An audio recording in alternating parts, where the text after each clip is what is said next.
Hello, everybody. Welcome back for day 2 of this week, our second session for this beautiful Tuesday. We're digging into module 4. I'm going to give it a moment for everyone to join us who's going to be coming in. This is your first time attending. Welcome. If you have been with us, welcome back. We have a lot to go over. Well, hello, Carolise. Hello. We've got a lot to go over this week. Hopefully it's all sinking in. You're spending some time with your chapters. If you're here, the chat box is open. Hello, Alan. Chat box is open. Hello. Shoot me a message. Let me know who's here. Welcome. What chapter are you guys on? Are you guys able to follow along pretty well? Or are you guys kind of taking a little bit slower this week? Shoot me a message in the chat. These first couple chapters, these first 2 days or so are pretty dense, but don't worry, it lightens up a little bit. It gets better. Haven't started reading yet. All good. All good. Well, the good thing is, you guys, everything that we're covering in the modules during the week is the same material that's going to be in your book. So hopefully by the time you guys do dive into these chapters, you'll be like, oh, I get it. I've seen this before. And it'll kind of be like just a refresher more than anything and just getting a couple layers deeper. Just starting this week, Alan. Awesome. Very nice. All right, guys. Well, we've got some good science information to cover today. But first, I know Carolise has met me before, but Alan, I have not met you yet. Welcome. I am Jenny Scott, Senior Content Developer here with ISSA. I also host our podcast and our YouTube series, and I've been a trainer for 13 years, going on 14 years. So I'm excited to be here with you guys and help teach you some of this material. The chat will be open, you guys, throughout the presentation today. We'll be talking about chapter 6 today in our 4th module, and that is energy and metabolism. So any questions you guys have, you can throw them in the chat. I'll do my best to keep up with them as we go. Okay, but then I will leave a few minutes at the end where you guys can ask questions if you have them today. All right. So let's go ahead and dive on in. We always start with our learning objectives, meaning what do we want you guys to get out of these chapters? So specifically for chapter 6, I'm looking for you guys to be able to define and explain the 3 primary energy systems in our bodies and the energy molecule that they create. You'll be able to describe how the energy systems overlap by the end of this presentation, and you'll be able to define metabolism and energy balance and all the factors that affect each one of those. All right, so lots to go into.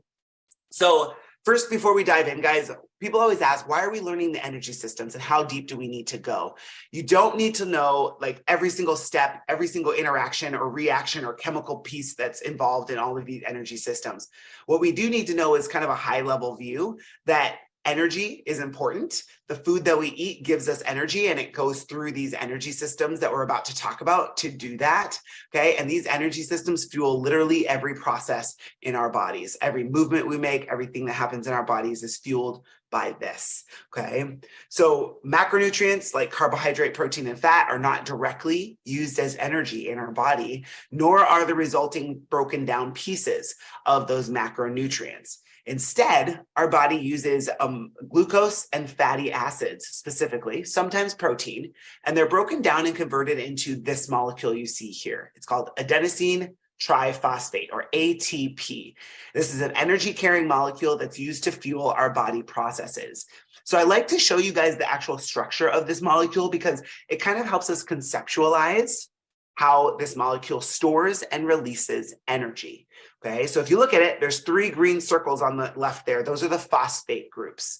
Okay, they're connected by little green lines. Those are the bonds that hold those phosphates together and onto the main part of the molecule. When those green circles are broken apart and the line breaks, you've released energy. Okay, so separating the phosphates releases energy. When we connect them, if we're adding them back together and recreating that bond, we're storing energy. So the energy in our bodies, you guys, is stored in the bonds of this molecule, ATP, adenosine triphosphate. For quiz and test taking purposes, you will need to know the name of this molecule and what it stands for. Okay, hi, Erin, welcome. Chat is open. Okay, so let's dive into the energy systems. So for a cell to continue to work or create energy, we have to create ATP. This is done in several ways, depending on the intensity of the activity that we're doing and the duration or how long we spend doing it. The body metabolizes the food that we eat through 3 distinct pathways. You see them here on the screen in blue, green, and red. And yes, we will absolutely break down each of these one at a time. Our ATP-CP pathway, which is an anaerobic pathway, which means it's without oxygen. We also have our glycolytic energy pathway in green, also anaerobic, meaning we do not need oxygen for that process to occur. And then in red, we also have our oxidative energy pathway. This pathway is what we would consider aerobic, meaning it needs oxygen in order to complete the process. We are going to cover them in this order: ATP, CP, glycolytic, and oxidative. And there is a reason, there's a method to this madness. Okay, this is the order in which they will dominate based on shorter activity on the left, moving towards longer activity on the right. Okay, and I have a couple different visuals I'll show to you guys that will hopefully help to drive that point home. All right, so let's start off with that initial system, the ATP-CP energy system. Creatine phosphate, or CP, that you see here. It's the big C and then the red P. That is the molecule of creatine phosphate. It's also known as phosphocreatine in some places. It's a compound that's stored in our muscle cells, okay? And a lot of you guys are like, oh, creatine. Yes, it's that creatine, the kind that people supplement. It plays into this energy pathway, 100%, okay? After immediate energy stores of ATP are used, meaning our muscles actually store about that much ATP just in case. And think about it, it makes sense that we would store a little ATP, right? If you need to run away from something real quick, you need that energy right away. It's there, okay? But it's very, very short-lived. So once we've expired all of the ATP that's already resting or stored in our cells, creatine phosphate is broken down to create more ATP in what's known as the ATP-CP energy pathway. ATP becomes ADP. So we go from adenosine triphosphate down at the bottom with 3 phosphates attached. We lose a phosphate, we break a bond and we release some energy, and that ATP becomes ADP, adenosine diphosphate. Di means 2. So we're down to 2 phosphates now. Okay, slightly different molecule when that phosphate bond is broken. The resulting energy that breaks from that losing that phosphate group and it breaking off is used for work in our cells.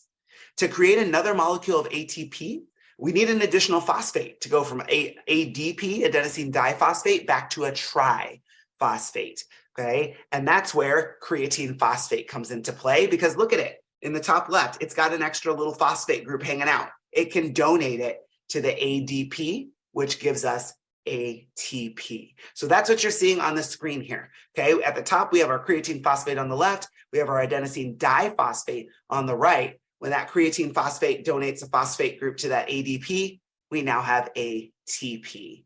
Okay, that is our energy storing molecule. Based on these steps, you can see that for each molecule of creatine phosphate that is used, we produce 1 ATP. Okay, 1 creatine phosphate donates 1 phosphate to the ADP. We got 1 ATP. So that means we can create a small amount of energy, but we can do it really quickly. Okay, so this energy pathway is dominant in activities lasting about up to 10 seconds. So anywhere from 0 to 10 seconds. So think about the functional activities that we do in 0 to 10 seconds. A quick jump, a very short sprint, right? A single power lift. Those types of things, very, very short, very explosive. They need energy now. Those types of activities, you guys, are going to really be utilizing the ATP-CP energy pathway. Okay. Now, don't worry, we're going to have a review at the end here. Okay. So this is our short, fast, explosive, short duration, quick energy pathway, 0 to 10 seconds. All right. Our next energy pathway is going to be the anaerobic glycolysis, or the glycolytic energy pathway. And this pathway is going to dominate for us from activities lasting from anywhere from about 10 seconds up to about 2 minutes. So it picks up where that ATP-CP system leaves off and can take us through about 2 minutes worth of work. And this is when we still don't need oxygen in this pathway. Okay, so this pathway is going to help us out when the immediate demand for oxygen is greater than the supply. We have to tap into this pathway.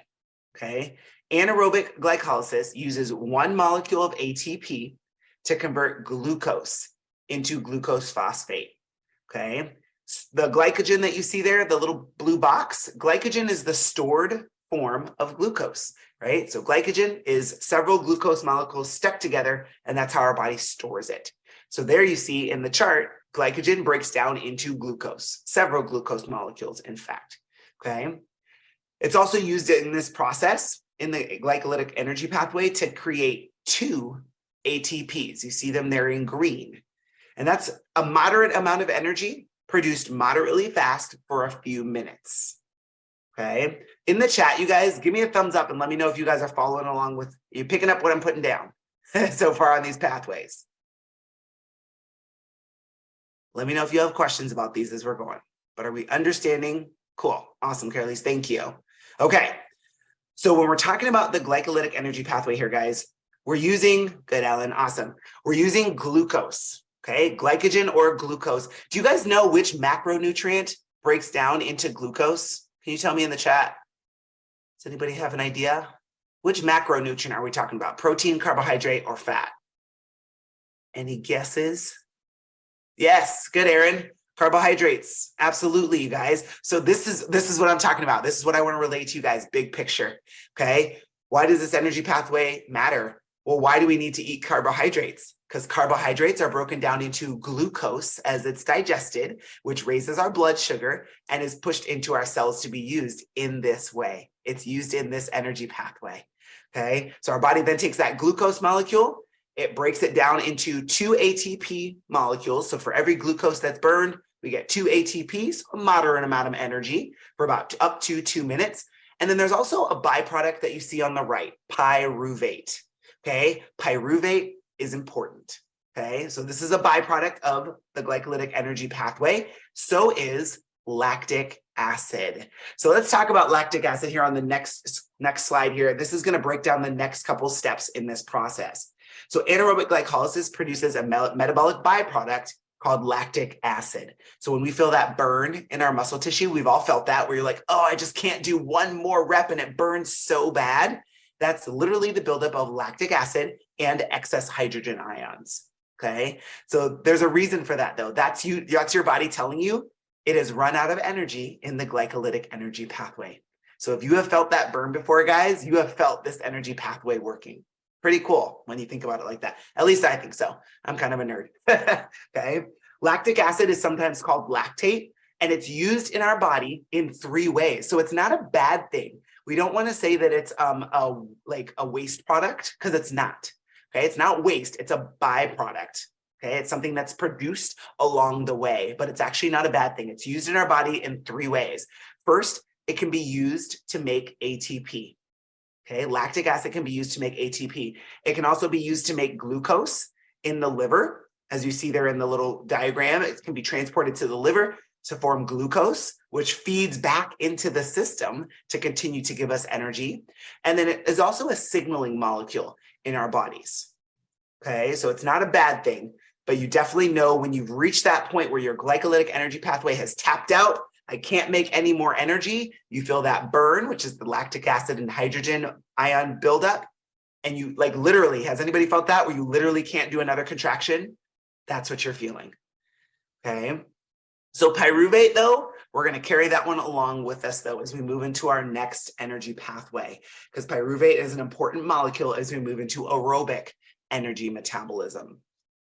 So when our cells exhaust immediate ATP stores, right, and glucose has been depleted, we've gone through our ATP-CP, we've gone through our glycolytic energy pathway, so it's somewhere around that 2-minute production, okay? The aerobic energy pathways are dominant in sustained activities lasting longer than 2 minutes, and they include the process of aerobic glycolysis, fatty acid oxidation, and in some cases, something we call gluconeogenesis. You'll see this term highlighted in your book, gluconeogenesis. All that means, break down the word. Gluco relates to glucose, right? Neo relates to the word new, the creation of, and genesis, also the creation of, okay? So we're talking about creating glucose from things that are not carbohydrate related, okay? So things like protein.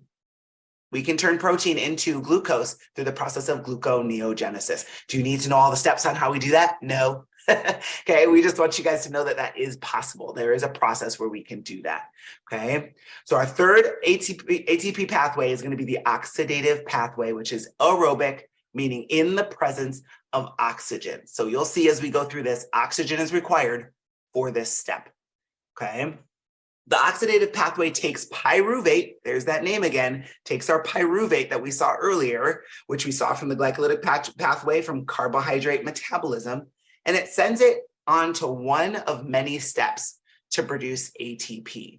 Fatty acids, you see them there in green, can also enter into the oxidative energy pathway and are broken down in the Krebs cycle and the following steps to give us even more ATP.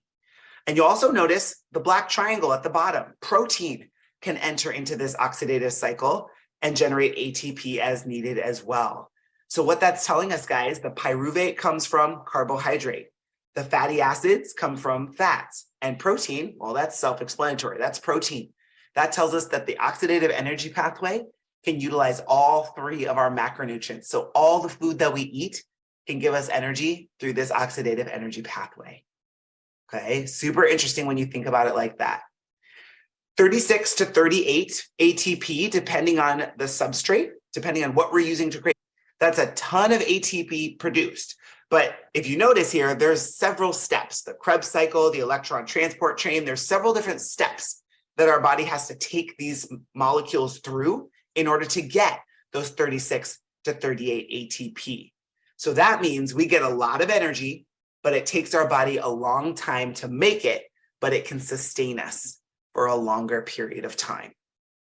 Okay, so our oxidative energy pathway is the energy pathway that's going to give us a lot of energy for a long time. So if you got a while to do some work, this is the pathway that you're going to be using. Okay, makes sense? Before we go to review these, any questions on the oxidative energy pathway?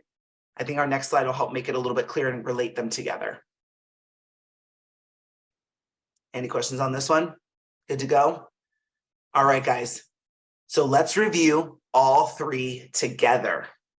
Okay, all three together. We're going to linger on this slide for a little while. So if you like to screenshot or you want to take a picture of this one or copy it down, this is a good one. All right. So when we look at our energy pathways, again, we're just going to kind of review them, guys. All three of them, they are labeled in the same order here. At the top, we have our ATP-CP energy pathway, the very first energy pathway we will move through. Our glycolytic energy pathway in the middle, and then on to our oxidative energy pathway. Okay, they are always going to be presented in this order, and it makes sense when you think about how long they're providing us energy. Okay, but first, look at the top left, stored ATP first in red. Our body will use the ATP, the little bit of ATP that is stored in our muscle cells first. Okay, and again, there's a biological purpose for that. If you're just hanging out, sitting by the pool, and something comes crashing down into your pool and you need to get up and run, that little bit of stored ATP will get you going. So there's a physiological reason why we would want ATP to be stored in our cells. Okay, but it's a very, very short. We're talking 1 or 2 seconds worth of energy. That's it. Then your body has to get it from somewhere else. And it's going to start with the ATP-CP energy pathway. So again, we're using creatine phosphate to donate a phosphate, a little P. It's going to donate that to ADP, adenosine diphosphate, to give it a third phosphate that turns it into ATP, adenosine triphosphate, which is where we are going to get most of our energy from. Okay, this energy pathway is going to provide us with quick energy. Okay, 1 ATP per creatine phosphate that's used for about 0 to 10 seconds. So if we're thinking about activities, whether it's in the gym, in sports, any kind of activity that's going to utilize this energy pathway primarily, here's an example, a 100-meter run. Okay, now I'm not a runner. I don't even run when being chased. It's not my thing. Okay, but if you were thinking of a track, okay, a running track, usually they're a quarter of a mile if it's a traditional running track. Okay, 100 meters, if you started on one end of the long side of the track and ran to the other end before the curve, that's about 100 meters. Okay, that shouldn't take you long, 5, 6, 7, maybe 10 seconds, depending on how fast or how slow you're moving. Okay, but you can get through a 100-meter sprint utilizing the ATP-CP energy pathway. Okay, and again, the last column there, is it with or without oxygen? For quiz and test taking purposes, you might want to know this. It is without oxygen. Oxygen, it doesn't mean that you're not breathing, by the way, because yes, you should be breathing, but this reaction to give a phosphate from a creatine phosphate to an ADP to create ATP and then break that bond again does not require oxygen, okay, on the cellular level. So our next energy pathway, say you're going to keep running. You run past that 100-meter mark and you want to make a whole lap, 400 meters. All right, first of all, good for you. Okay. Second of all, that ATP-CP energy system is not going to be able to supply you with enough energy to get all the way around that track. But instead of your body just dropping and saying, oh, I can't do this, another energy pathway kicks in. That's your glycolytic energy pathway. Okay. Now your body is going to start breaking down glucose, sugars. Okay, your body will start breaking down sugars to produce more ATP. And then it's going to give us energy from anywhere from 10 seconds up to about 2 minutes. And these are just general ranges of time, you guys, for the duration of the activity. But for quiz and test taking purposes, know these numbers. But could it be less or could it be more? Yes. Okay, it could be longer than 2 minutes. Just like your ATP-CP energy pathway could give you energy for, say, 15 or 20 seconds if you are well trained. Okay, so we'll talk about what that looks like in the gym and how do you train these energy systems in a moment here. But if you train these energy systems, you can make them more efficient. Okay, that's the purpose, to make them more efficient. So then that glycolytic energy pathway lasts you for maybe 2.5 minutes instead of right around 2 minutes. Okay, so if we're taking off for that full lap, process, you're still breathing, you're still ingesting oxygen, but you don't need it in the reaction. All right. Now, say you're feeling spicy and you're going for a run and you want to run a mile, which is 4 laps around a track, or say you're going for a marathon. Have fun with it. Okay. Now you're going to be running for a longer duration of time, definitely longer than about 2 minutes. That's where your oxidative energy pathway is going to kick in. This pathway requires oxygen. Okay, this pathway requires oxygen. It's important, and I'll tell you how you have felt this before. Okay, there's a lot of different steps as we go through oxidative metabolism, the Krebs cycle, the electron transport chain. We got to get our pyruvate, maybe fatty acids coming in at a different spot. Lots of little steps. And this process, all these processes happen in the mitochondria, by the way. Okay, we get a lot of energy, but it's going to deliver it to us a little bit slower because it's got to go through some steps to get that energy first. Okay. So anything longer than about 2 minutes, we're going to be utilizing this oxidative energy pathway. An example activity, there you go, 1 mile run, 5K, 10K, marathon, whatever it may be. As long as it's over about 2 minutes, this is where we're at. Okay. And then that last column we revisit, does it require oxygen? It does. It does. Okay. So I'm going to give you guys a scenario that shows you how you move through all 3 of these energy systems. Please tell me if you have ever experienced this for yourself. Okay. You walk into the gym, you go get on a piece of cardio. Say it's the Stairmaster. You're feeling good today. You hit the button and you start moving. At first, you're like, oh, I'm okay. This feels good. You're getting situated, got your headphones on. About 2 or 3 minutes in, you're like, why do my legs burn? This is the worst decision ever. I'm not going to make it. This is how I die. Oh my gosh, it burns so bad. And then about a minute or so later, you're cruising. All of a sudden, you're starting to sweat a little bit and you're breathing a little bit heavier without even thinking about it. But you're like, oh, I feel like I could go forever. Let's go. Has anybody else ever felt anything like that? You start off okay, you feel like you're going to die, and then all of a sudden you settle in, you're sweating, and you're breathing a little heavier. Or is it just me? Has anybody ever felt that? Yes, definitely. Yes, when you're hiking. Perfect, Alan. Yes.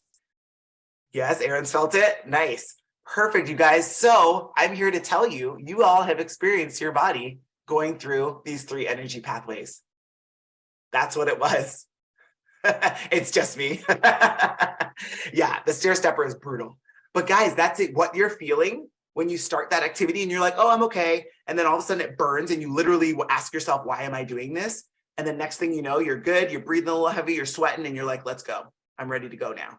That's what you're feeling. You're literally feeling your body cycle through these energy pathways. There's no hard stop where it says, all right, I'm changing any energy pathways. It just does it. If you need more energy right away and a certain energy pathway, say that ATP-CP energy pathway is giving you energy for the first couple of seconds, and it says, all right, I can no longer supply you energy fast enough for what you're doing, your body will automatically kick over to glycolytic.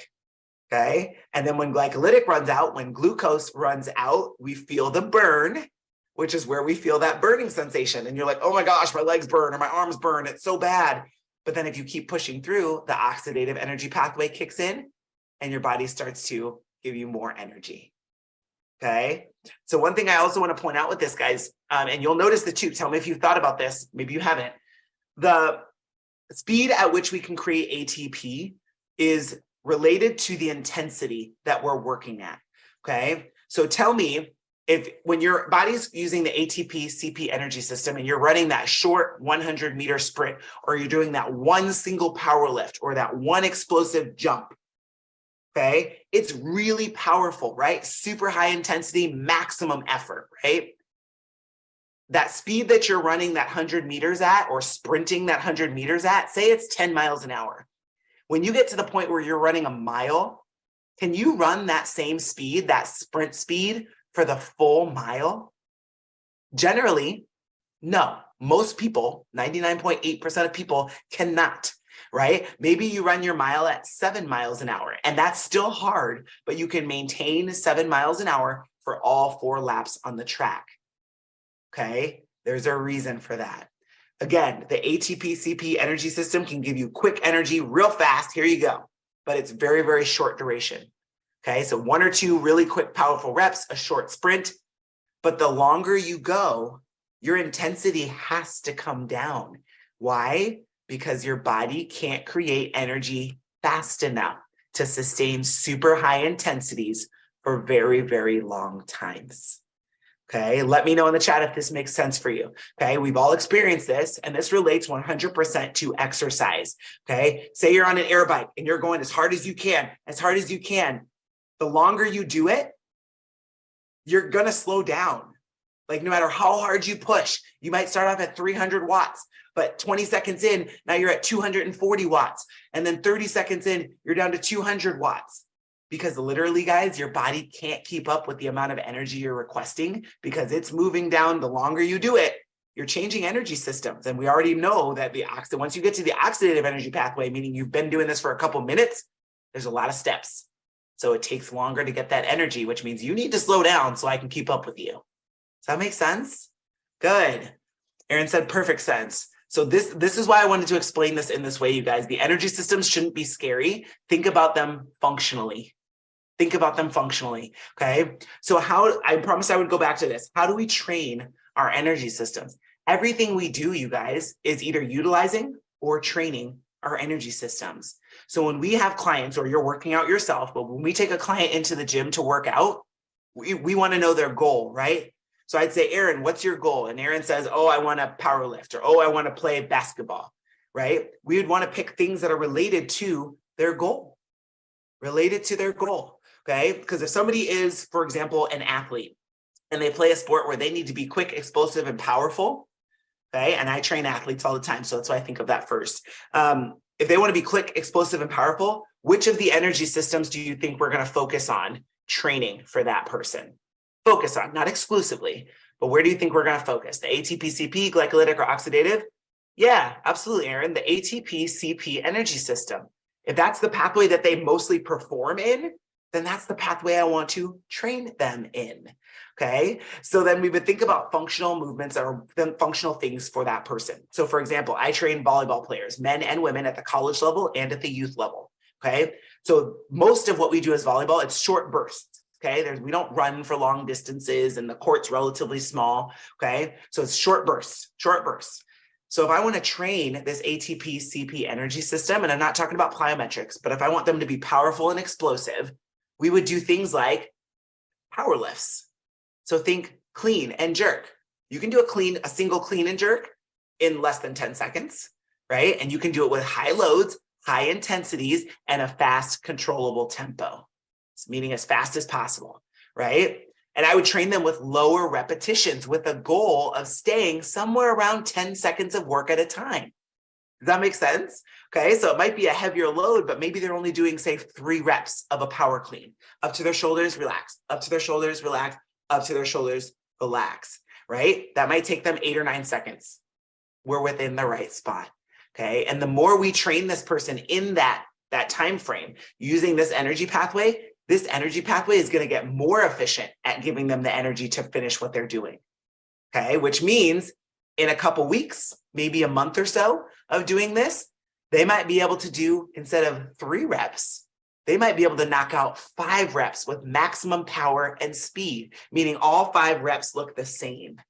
Okay, and you'll know if you're not there because you do rep 1, rep 2, maybe you get to rep 3, rep 4 starts to slow down, and rep 5 doesn't look anything like the others. That means we're not there yet. Okay, but if we are there, then all 5 reps should look the same, meaning they're the same speed, the same power, and the same control. Got it? Okay, same thing on the other end of the spectrum, guys. When we're training people that like want to run, for example, if you want to run like a marathon, how do you get good at running? I'll give you a hint. You have to run. Okay, you can resistance train all you want to. You can do all kinds of Pilates and yoga and all these things and be flexible. But if you don't actually run and train your oxidative energy system and your cardiovascular system, meaning your heart and your lungs, specifically your heart, okay, to get it to pump blood more efficiently throughout your body and deliver oxygen. We're not training our lungs. Your lungs are fine, right? You're training our heart. But if you don't do that, then you'll never get better at running. Okay, so if somebody wants to do something that's long duration, moderate to low intensity activity, like running long distance, they need to actually do that. So that's why runners, when they're preparing for races and things, every workout, it might be a distance, right? Maybe today it's 3 miles, maybe tomorrow it's 8 miles, the next day it might be 6 miles, but they're running longer distances because that's what they're preparing to do. Okay, does that make sense? Okay, and most exercise in a gym setting will fall into the glycolytic energy pathways. Okay, so the average person in a gym is training the glycolytic energy pathway. So again, this is why we feel that burning sensation in our muscles when we're doing resistance training. Okay, and it's not just resistance training, it happens with cardio training as well. But if you train to the point where you feel that burn and you continue to do it, you're going to make that energy system more efficient to the point where maybe it took 10 reps to get to the point where you had lactic acid buildup this week. But if you continue to train that energy system, say 3 or 4 weeks from now, those 10 reps, you're going to feel fine. You might be able to get to 15 or even 20 reps before you feel that same burning sensation. All that means is that glycolytic energy pathway became more efficient. Okay, the byproduct is delayed. Make sense, you guys? Any questions on that one? Alan, Carlise, give me a thumbs up if that makes sense before we move forward. Cool on that? I like to relate it to, sweet. I like to relate it to things that make sense for us with our fitness brains. Okay, awesome, guys. All right, so a little bit more on the energy systems. Let's talk about how they overlap. I promised you I would cover this. Okay, the metabolic pathways, they all overlap, meaning they are all working at all times. So right now, no matter what you're doing, whether you're sitting, whether you're walking on a treadmill, doesn't matter. Whatever you're doing right now, you guys, all 3 of the energy pathways we just talked about are providing you with energy. But the intensity and the duration, so how long you're doing something, will determine which of those energy pathways is the primary energy pathway giving you your ATP. Okay, so again, the higher the intensity and the shorter the duration, we're going to lean more towards that ATP. That's what you see here with the red dotted line. Initially, those first couple seconds, it's a whole lot of ATP, CP because it's giving it to you fast. Okay, but the longer, if you continue on, that glycolytic energy pathway starts to ramp up and you start to burn sugars to give you ATP. And then again, if you continue on longer and longer, as we approach that 2-minute mark, that's where the oxidative energy pathway really starts to ramp up and starts to take over when the glucose is exhausted. Okay. Ellen said, so for ATP-CP, since it uses up creatine, if you were to train that, does it make sense to take creatine pre-workout so it has something to pull from versus after? Alan, that is a phenomenal question. Okay, so first thing I'll say, guys, is creatine is the most researched supplement out there. Okay, there is tons of research out there. Yes, it makes sense to take creatine if you are training in that ATP-CP energy pathway, that 0 to 10 seconds-ish, super fast, high intensity, powerful movements, okay? But do you have to take it immediately before a workout? Not necessarily, Alan, and here's why. There's actually protocols out there, and I'm paraphrasing now, but there's tons of protocols out there about how to take creatine so that you can actually fill up your creatine phosphate stores. So basically the stored creatine phosphate in your body, that's what your body's going to go for. Versus if you take the supplement and drink it, for example, it's in your bloodstream, but it may or may not be in the muscle tissue ready to be used. Okay, following so far? Okay, so if you just take it right ahead, your body may not use what you just drank because it's still in your bloodstream and it takes a little bit of time to get into the muscle tissue. Okay, but when you use creatine, the ideal way to go about it is to load creatine, or basically get it into your cells where it's now stored in your cells. And then basically it becomes something that you take in small doses every day to keep those stores high. Following? Okay, so there's a couple ways that you can load, and I'll just talk about it because I know the actual protocols. There's 2 different ways that you can load. The first way that they recommend is to take something, it's like 20 grams. Okay, you'll have to measure it, 20 grams of creatine per day for about 3 days. Okay, and you can break it up over several different doses, but 20 grams per day for about 3 days. And then your dose goes down to between 2 and 5 grams of creatine phosphate indefinitely, daily. Okay, so now that's something you just throw in your water or throw into your pre-workout or something, but you just take it every day now, but you've loaded with those 20 grams and your body will store it in the muscle tissue. So it's there, it's ready to be used, but you have more than you naturally make.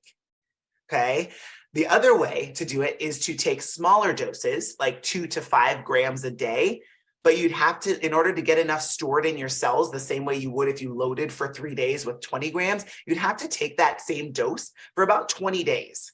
15 to 20 days in a row, and then you'd be in the same spot that that person who took the larger dose is in 3 days. Does that make sense? You're just taking smaller doses over many more days to get to the point where you're loaded, and then you just continue on with that small 2 to 5 gram dose daily. Okay, so which one's better? Doesn't matter. It's up to you.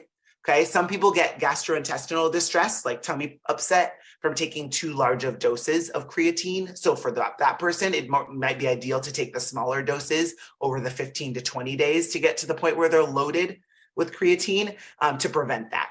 Okay, so it just means you're going to take a little bit longer to get to the point where you have enough stored where it's going to make a difference. Okay, but if you don't have an issue with creatine and it doesn't bother your stomach, you can absolutely load with those 20 grams or so for 3 days and then drop your dosage back down to the daily maintenance dose.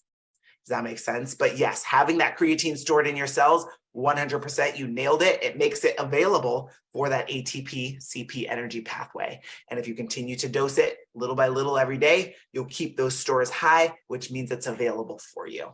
Great question. Does that make sense, Alan? Perfect. Good. And again, this is literally the most researched supplement out there. So definitely do some research on it if you're looking for other protocols, but that's generally the main protocol. 20 grams for 3 days, or like 5 or so grams for about 20 days, and then drop your dose down to between 2 and 5 grams. Okay, per day. There's generally no side effects other than sometimes, again, people might get tummy upset from taking too much creatine at once. But if that's you, you can always break it up into smaller doses over the day. Cool. Great question. All right, so let's move on here. So let's talk a little bit about metabolism. Metabolism is the sum of all of the chemical reactions that take place in our body. There's a whole lot of them, and it's not just in muscle tissue, right? All kinds of processes going on in your brain and every single cell in your body, and they all work together. When we talk about anabolism on the left there in the blue, it's referring to building molecules, and it requires energy, right? Think about building a house.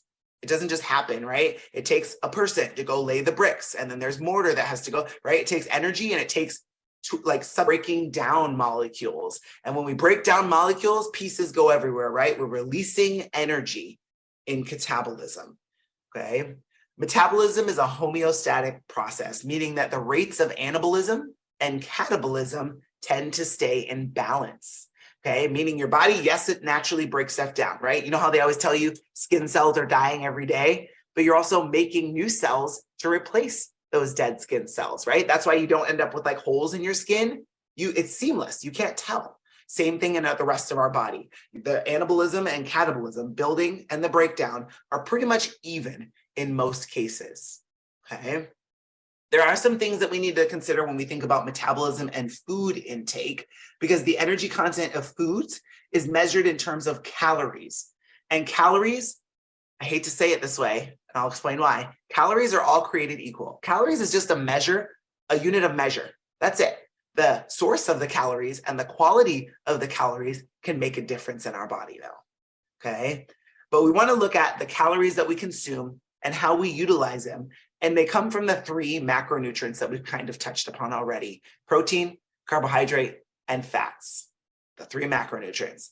So when we look at how many calories we're getting from each of these macronutrients, we look at it per gram. And I know you guys have heard this before. Okay, so hopefully this is a review. Carbohydrates give us 4 calories per gram. Okay, 4 calories per gram. Protein also gives us 4 calories per gram.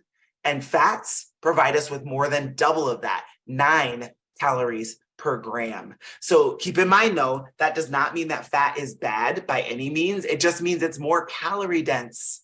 It's more calorie dense. It stores more energy. That's all. Okay. And we don't have to eat as much of it to get the same amount of energy as we would from a protein or a carbohydrate source. That's it. That's how I want you to think about this. All right. Now let's look at our metabolism in terms of caloric expenditure, the energy that we burn on a daily basis.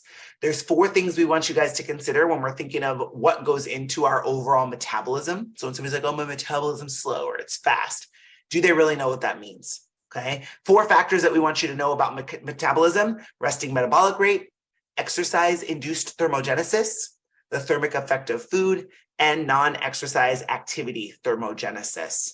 Okay, this comes from your book directly. So this is found in your textbook if you want to review it. But 70% of your energy expenditure, the calories that you burn on a daily basis, comes from your resting metabolic rate. Okay, and your resting metabolic rate is defined as the energy expenditure of metabolic processes and physical processes when your body is at rest. Okay, your resting metabolic rate is 70% of the calories you burn. I always say your RMR is if you were to wake up and lay in the bed and not do anything and just breathe, blink, and just hang out all day, you're still burning calories because there's things going on in your body, and that is your resting metabolic rate. Okay, exercise-induced thermogenesis, or EAT as we call it, is about 5% of your daily caloric expenditure. And the exercise activity thermogenesis is energy expended as a result of your planned or deliberate movement with the goals of improving or maintaining your fitness. So this is where we're talking about exercise, going for a walk with your dog, going for a hike. Okay, those kind of things would fall into EAT, exercise-induced thermogenesis. Okay. Next, we have the thermic effect of food. That's about 10% of your daily caloric expenditure. So not a lot, but it's a little bit, and it's considerable. That's the energy expenditure associated with food digestion and absorption. Okay, the foods that we eat, protein, carb, and fat, that's what they break down to. Okay, but those have a metabolic cost in our body, has to break them down. Okay, and surprisingly, a lot of people would think fat has the highest thermic effect of food, meaning it takes the most calories to break down fat. It's actually protein. Okay, fun fact. Okay, protein actually requires the most amount of energy to break down in our body. Okay, and then we also have our non-exercise activity thermogenesis, or NEAT as we abbreviate it. That's about 15% of our daily caloric expenditure. And that's energy expended as a result of any movements that the body does that require energy. So me waving my hands all over the place is a little bit of NEAT. Okay, if you guys are standing in a room and you kind of rock back and forth, or you fidget and you shake your leg while you sit down, that's NEAT. Okay, so it's not that I plan to do it, and I'm not trying to do this to burn calories. That's EAT, right? That's exercise, that's deliberate. This is the unintentional movements that we make with our body. And that includes activities of daily living outside of our planned and structured workouts. Okay, so for all my fidgeters out there, this might be a little bit higher for you. Okay, so know these 4 things that go into how we calculate our caloric expenditure. We'll also talk a little bit on this next slide here about how you can estimate your caloric expenditure. The key is it's not calculating, because it's always an estimate. It's never exact. Okay, this table comes directly from your textbook, you guys, but there is a way, absolutely, to calculate or estimate someone's caloric expenditure. There's a couple different formulas you see here. One is metric on the top for each gender, and one is imperial, meaning metric if you're using kilograms, imperial if you're using pounds. They both apply. Okay, so yes, this is a long formula. People are like, oh my gosh, do I have to remember this? No. You don't need to memorize these formulas, because we're not going to ask you to use it on the test. And in 13 years, I've never used these formulas with a client. Okay. But what you do need to know is what goes into these formulas to give me this information. What is the input? Okay. So that's what you see down here at the bottom. on the left. There's a couple different abbreviations, all part of these formulas. So let's go through each of these pieces here, guys, so you understand what goes into this formula to give us an estimate of someone's caloric expenditure. First, you have your activity level factor, and that's a multiplier, basically, that reflects varying levels of activity. There's a little chart on the right that tells you if someone's sedentary, meaning they sit around all day, here's your activity level factor, 1.2, right? Versus if they're extremely active, okay? We're talking about a PE teacher who also plays sports and has kids, right? Super, super active, then their activity level factor is 1.9. It's a multiplier that we use. We have our DCE, or daily caloric expenditure, which is the total number of calories an individual expends during their, including their resting metabolic rate, their activity level factor, and the thermic effect of food is included here. So all the things we just talked about on the last slide are included here. We have their height in centimeters, that makes sense, or their height in inches. HC, centimeters, HI, inches. Okay, so we need to know their height. And then we also have their weight in kilograms or their weight in pounds. We have to plug that in as well, okay? Because body size absolutely plays a role in the amount of calories we are burning. Cool. So lots that goes into here, but specifically the activity level factor is important because that's not just if without that activity level factor, we're just looking at resting metabolic rate. And if we want to know someone's total caloric expenditure, we need to know all the other things as well, including their activity. Got it? Give me a thumbs up in the chat if this one makes sense, guys. And again, this is in your book, so you don't have to jot all this down. Does this one make sense for you? Sweet. Perfect. Thanks, guys. All right, one more slide for you, and then I'm going to open it up for some questions. When energy intake in the form of nutrients is equal to our energy expenditure, we're taking in what we're putting out. It's called energy balance. Energy balance. A positive energy balance means we have more energy consumed than we're burning. Okay, we're eating more than we are burning on a daily basis.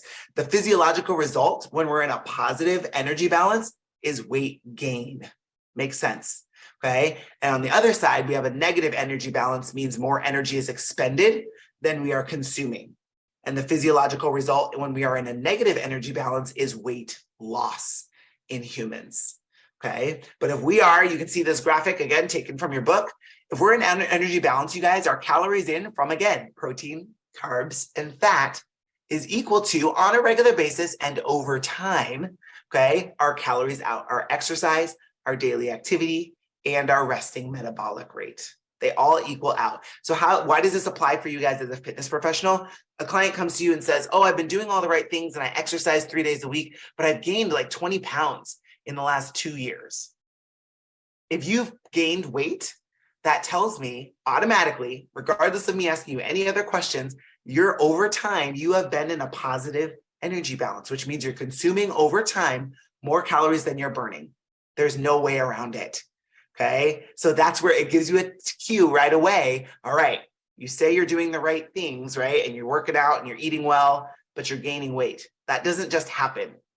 Okay, same thing on the other side. If someone says, oh man, I keep losing weight and I swear I'm eating enough. Well, if you're burning more calories than you are, or you're burning, more calories than you're consuming on a daily basis, you are in a negative energy balance. There's no way around it. So if you're losing weight and you're not trying to, it's because you're not consuming enough calories or you're burning too many calories, one way or the other, right? Does that make sense? It's actually a really simple concept, but of course there's a whole lot more information that goes behind it. But in general, energy balance is where everything is equal over time. Positive energy balance, you're going to gain weight, and negative energy balance, you will be losing weight over time. Okay. So again, relate it back to fitness goals. If somebody wants to gain muscle or gain weight, they need to be in a positive energy balance. Someone wants to lose weight, they need to be in a negative energy balance. And that can be a combination of food and activity and exercise, or you can focus on one or the other as well. Okay. All right, guys. I know we covered a lot today. It was a lot, but hopefully I explained it in a way that made sense for you guys as fitness professionals. Do you guys have any questions that I can answer for the last 10 minutes or so here? Anything you guys want to throw in the chat? I had a great question about creatine. Hopefully that helped, by the way. Any other questions about the energy systems, how it relates to exercise? I do know that you guys are never going to forget what it feels like to get on that piece of cardio now or start your hike. You're always going to think of this now that you know what's going on in there.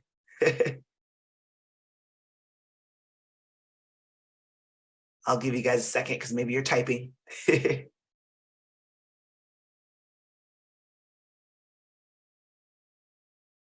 Ellen's good. Sweet. Carolise, any questions? Oh, wait, hang on. When trying to lose weight, how many calories should someone intake, especially since we can't burn 2,000 calories, or can we? There's nothing saying that you can't burn 2,000 calories. It depends on what are you doing, right? So think about it. If you're an athlete, say you're a soccer player, okay, and you have a tournament in one day, you play 2 matches or 3 matches. Can you burn 2,000 calories in a day? Absolutely. Absolutely. Okay. So when we're looking at trying to lose weight, how many calories should someone be taking in? This is why that formula for estimating someone's caloric expenditure is important, right? Because start from the top. If someone wants to lose weight, do we need to be in a positive energy balance or a negative energy balance? Negative. Absolutely. Okay. So they need to be consuming fewer calories than they're burning on a daily basis. Well, how am I supposed to know how many calories they're burning, right? Sure, there's devices. I've got lots of them. They estimate, okay? Or we can use that estimate formula, which, guys, by the way, I'm going to find one. Where's my one? I'm going to pull up a calculator for you guys that I use all the time when I do with clients and put it in the chat for you. You can literally Google BMR, basal metabolic rate calculator, and it pops up. It's from calculator.net. I'm throwing it in the chat for you guys. There you go. So anybody watching the replay, Google BMR calculator, basal metabolic rate calculator, and calculator.net is usually, it'll estimate their basal metabolic rate for you. And then it's also got information about their activity level. We talked about the activity level factor is included in that estimating formula. This website also has an activity level factor. So it gives you information if they're sedentary or little to no exercise, all the way up through very intense daily exercise, or a physical job. So it explains those activity level factors and gives you an estimate of the number of calories that this person is likely burning on a daily basis. Okay, so now we know that they need to be in a negative energy balance, and we have an estimation of how many calories they're burning on a daily basis. So we need to take that daily calorie burn, and ideally we want to be, and I'll put it in the chat, we want to be 200 to 500 calories below our caloric expenditure to get to a good range for that negative energy balance. Okay, so were you guys able to pull that calculator up that I just sent? Yes, cool. All right, so I want you guys to plug in your information real quick. I'll do mine and put your own information in there. Okay, so your age, your gender, your height, and your weight. And let's do some recon here. Calculate, and then tell me, put it in the chat. I'll put mine in there too. What your estimated BMR is at the top. It'll be in nice bold letters, BMR. And by the way, I'm 6 feet tall. I'm not small. So I did mine, and my BMR, my basal metabolic rate, Alan had a 1668. Nice. Mine was 1613. And Carolie's nice, 1537. Okay. So that's our basal metabolic rate. So literally, guys, those are the amount of calories that you would need if you woke up tomorrow morning and you just laid in the bed and just breathed and watched the ceiling fan go around in circles. At rest, that's approximately how many calories your body's burning based on your age, your height, and your weight. Is that more or less than you thought it would be? More. Yeah. A lot of people think they don't need that many calories, but this number, you guys, the way I coach this with clients is you don't want to ever go below this number. Why? Because this is the minimum number of calories your body needs to just exist, to wake up and exist, let alone all the activity that you're doing, the exercise that you're doing, running around chasing kids, doing your work, right? All those things take energy as well. And that's on top of this number. All right. You following along? Is this all connecting? Okay. So on the website that you have pulled up where you estimated your BMR, underneath your BMR, there should be a table with your daily calorie needs based on activity level. Okay. Now guesstimate, I always say underestimate. because that's a little bit better, especially if somebody's trying to lose weight. But where do you fall in these activity levels? I exercise daily almost. So I would go with the daily exercise or intense exercise 3 to 4 times a week, or potentially even the one below that. Exercises 4 to 5 times a week is probably what I'd go with. Okay. And then type in that number in the chat. Mine's 2363, 2113, and 2477. Dang, guys. All right. So based on your estimations here using this calculator, that's the number of calories you guys we're all on average burning on a daily basis. Mine's 2363, Carolee's 2113, and Alan 2477. Okay. So if someone's trying to lose weight, we just did all the math and estimated their caloric burn. Okay. It's that simple. Use the calculator. Okay. And if we want to be ideally between 200 and 500 calories under that number to give them a calorie deficit or a negative energy balance. So if you guys, assuming that we were all trying to lose some weight, give me a range. Subtract 200 and then subtract 500 from your number and throw it in the chat here. So mine would be, so subtract 200 and then subtract 500 from that number. That'll give you the range of where your calories need to be. Alan, 1947, that's the year my mom was born, to 2277. Perfect. I know a little bit of math here, not much. Perfect. There it is, Carolee's 1913 to 1613. Awesome. So you just calculated or estimated, you guys, if we were all on the same training, we were trying to lose weight and we wanted to be in a negative energy balance, we all just did our own estimation of approximately where our calories need to fall. That's how it's done. It's that simple. Okay. This calculator is phenomenal. Again, Google it, bookmark it, save it, love it. You don't need to memorize that formula. What you do need to know is what goes into it. Okay. But that's exactly what we just did. So for your question, Carolee, when trying to lose weight, how many calories should someone intake? It's going to be based on their basal metabolic rate in that calculator, right? So we need to know their age, their height, their weight, their gender. That's the important information to start with. And then their approximate activity level. And we can plug that in. And just always remember, guys, this is an estimate, which is why the range makes sense. I don't want to give you just one number and say, this is the number to hit, because what if you hit it and it doesn't work? What if you need to go a little bit lower on your range? Okay, so now you both have a range. If weight loss is your goal, you know where to start. Cool? And this is something you will help people with regularly. So definitely bookmark that calculator. Sweet. Did that help answer your question, Carolee? Perfect. Awesome. Yeah, super handy. Super, super handy, guys. Very cool. Well, this was fun. I will be back with you guys on Friday this week. You'll see me again. And again, I'm Jenny. This has been super, super fun, you guys. Really great job. I hope that calculator was helpful. I hope we were able to bring all these concepts full circle. So again, I want you to understand them. Don't just try and memorize them for the test. Why is this important for you as a fitness professional? So I hope we were able to drive that home today, but I will see you guys on Friday. Fabulous work, you guys. You bet. I'll see you guys soon.